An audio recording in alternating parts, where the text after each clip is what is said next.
आप देख रहे हैं कार्टून वॉयज। राजा की अदृश्य राजधानी।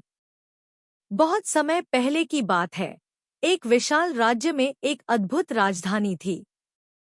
इस राजधानी का नाम अदृश्यपुर था। यह नाम उसकी अद्भुतता को दर्शाता था, क्योंकि यह शहर न केवल अदृश्य था, बल्कि उसके राजा भी अदृश्य थे। राजा अदृश्यपुर के नाम से प्रसिद्ध थे, लेकिन कोई भी उन्हें देख नहीं पाता था। उनकी अद्भुतता उनके विचारों में छिपी होती थी। वे अपने राज्य के विकास में लगे रहते थे, लेकिन उनकी असली शक्ति उनके विचारों में थी।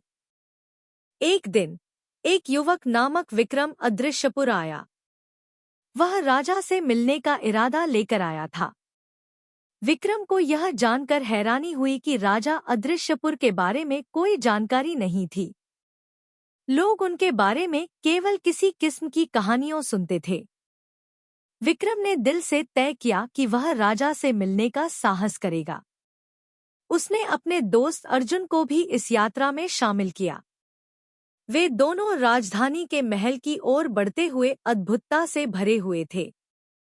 महल के दरवाजे पर पहुंचकर वे चिट्ठी को ध्यान से पढ़ते हैं।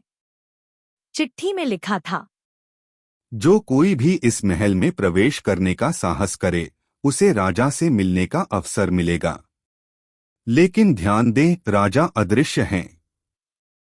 उनकी असली शक्ति उनके विचारों में छिपी है। विक्रम और अर्जुन ने दरवाजे को धीरे से खोला।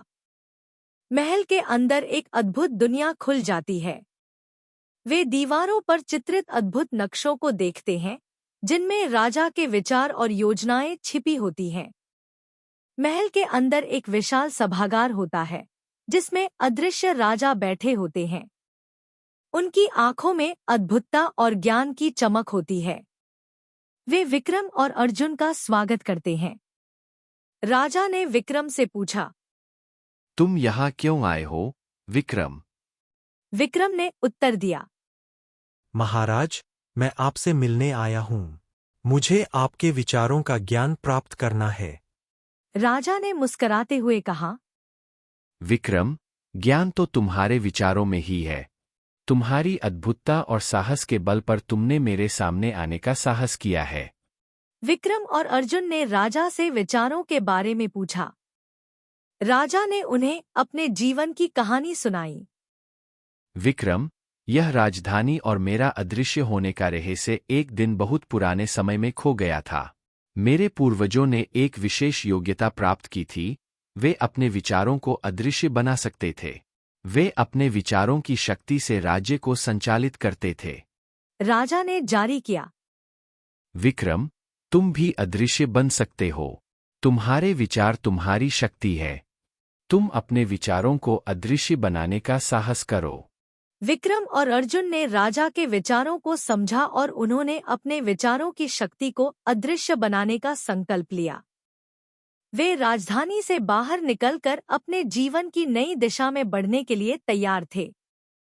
इस कहानी की नैतिक शिक्षा है, असली रहस्य और खजाने हमारे दिलों के भीतर होते हैं, और केवल अपने भीतर के अंधेरे का सामना करके ही हम अपने आसपास के अद्भुत नज़ारों को सच में देख सकते हैं। आशा है आपको ये कहानी पसंद आई होगी, और ऐसे रोचक वीडियो देखने के लिए इस चैनल को सब्सक्राइब करें और लाइक कमेंट करके हमारा मनोबल बढ़ाएं। कार्टून वॉयज आपका आभारी है।